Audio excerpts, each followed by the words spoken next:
Hey, Kieran Sutherland, financial planner here. One thing that the initial lockdowns in 2020 reminded us was of the importance of building up some cash reserves to deal with emergencies. I'm going to run through some of the timeless money lessons hard times remind us.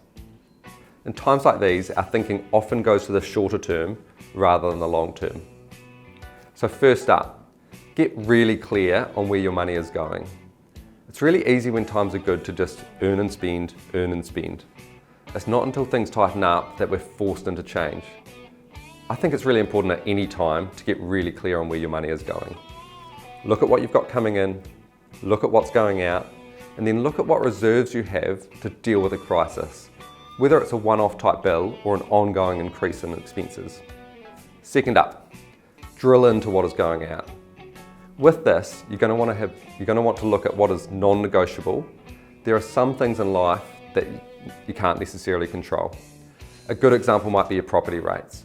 In the short term, it's pretty tough to do anything about them. You'd have to make a big decision to move house to have any impact on them. Other key things to look for? Areas you can cut back. Lockdown made this somewhat easier as there wasn't really anywhere to spend money at the time.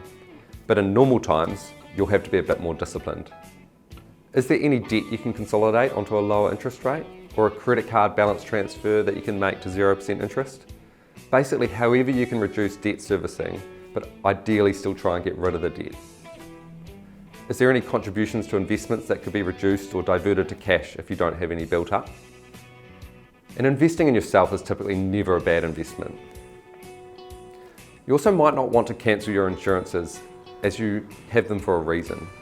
But depending on your situation, some insurance companies offer compassionate grounds to pause the premiums, or you might be able to restructure the cover to retain good quality cover and also reduce the cost. I try and do all of the above once a year and encourage others to do the same. A good friend once taught me that we typically only change for two reasons, pleasure or pain. But by being proactive and looking at our money life on a more regular basis, we can be prepared for the worst before it actually happens. If you want to have a chat on any of this, feel free to get in touch.